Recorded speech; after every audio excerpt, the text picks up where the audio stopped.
Moms kitchen আপনাদেরকে স্বাগত। কাছে এবং দূরে, দেশ এবং দেশের বাইরে আমার ভিডিওটা যে যেখান থেকে দেখছেন, আপনাদের কাছে আমার অনেক অনেক ভালোবাসা দোয়া রইল। আশা করি আপনারা ভালো আছেন। আজ আমি আপনাদের সঙ্গে শেয়ার করব, আমি বাড়িতে যেভাবে বানাই ওটাই আজকে আপনাদের সঙ্গে শেয়ার করব। আজ আমি আপনাদের সঙ্গে শেয়ার করব আদা রসুন ছাড়া সামান্য মশলা দিয়ে।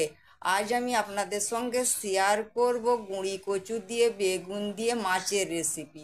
আপনারা আমার সাথে থাকুন, দেখতে থাকুন আমি কিভাবে আদা রসুন ছাড়া সামান্য মশলা দিয়ে কিভাবে গুঁড়ি কচু দিয়ে বেগুন দিয়ে মাছের রেসিপিটা বানাচ্ছি। আপনারা আমার সাথে থাকুন, দেখতে থাকুন আমি কিভাবে বানাই। আজ আমি আপনাদের সঙ্গে শেয়ার করব গুঁড়ি কচু দিয়ে বেগুন দিয়ে মাছের মাথা দিয়ে। এটাকে আমরা গুঁড়ি কচু বলি বন্ধুরা। আপনারা কি বলেন আমাকে কমেন্ট করে জানাবেন।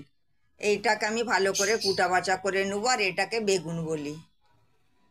এই গুঁড়ি কচু দিয়ে আর বেগুন দিয়ে আর মাছের মাথা দিয়ে আজকে রেসিপিটা আমি বানাবো।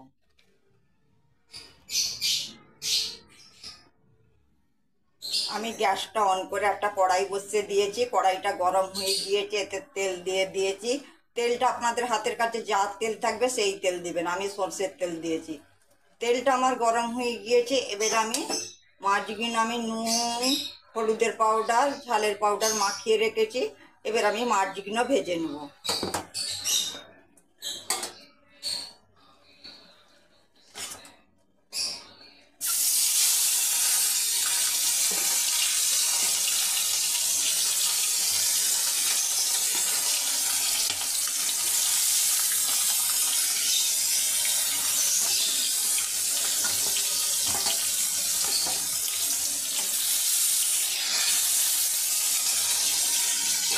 গ্যাসটা মিডিয়াম ফ্লেমে করে মাছগুলো আমি ভেজে নেব।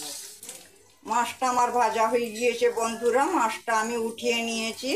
ওই তেলের মধ্যে আমি লঙ্কা পেঁয়াজটা লাল করে নিয়েছি। আমি তেল দিই না, আমি অল্প তেলের মধ্যেই এই রেসিপিটা বানাবো। আর এখানে বন্ধুরা আমার গুঁড়ি কচু আর বেগুন। আজ আমি আপনাদের সঙ্গে শেয়ার করব গুঁড়ি কচু, বেগুন আর মাছ।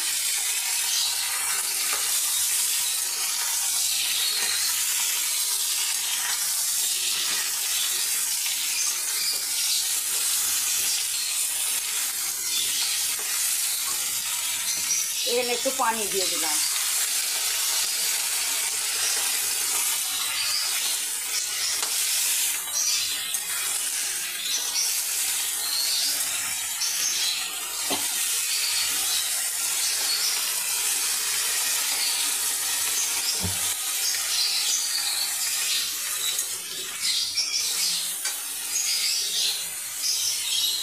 এখানে আছে বন্ধুরা আমার কাশ্মীরি লঙ্কার পাউডার 1.5 চামচ, ঝাল লঙ্কার পাউডার 1.5 চামচ, হলুদের পাউডার,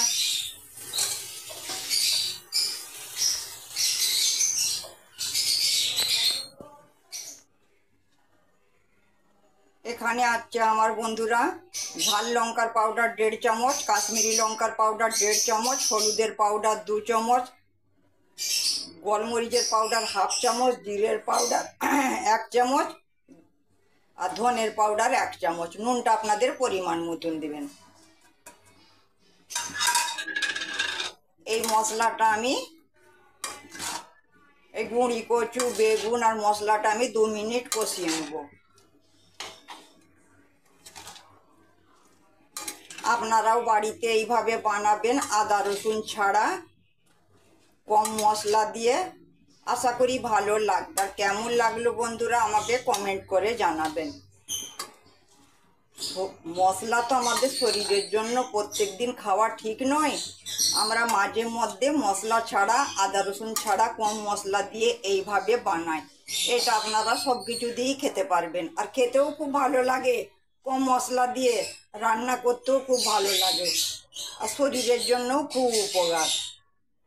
আপনারা যদি আদা রসুন ছাড়া কম মশলা দিয়ে রেসিপি বানাতে চান, আমার চ্যানেলে গিয়ে দেখে নেবেন।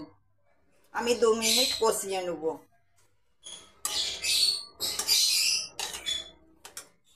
আমার ভালো করে কষানো হয়ে গিয়েছে গুঁড়ি কচু আর বেগুন। এবার আমি পানি দিয়ে দিলাম। এটা বন্ধুরা আমি ঝোল ঝোল পাড়া করব।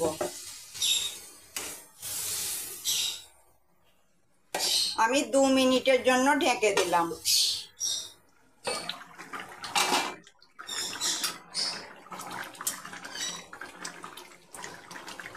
কচু বেগুন আমার সেদ্ধ হয়ে গিয়েছে বন্ধুরা। এবার আমি মাছগুলো দিয়ে দিলাম। মাছ আমি সব দিলাম না, আমি অল্প করে মাছ দিলাম, বাকি মাছ আমি ভেজে রেখে দিলাম। মাছটা দিয়েও আমি একবার ঢেকে দিলাম। ভালো করে ফুটে গেলে আমি নামিয়ে নেব।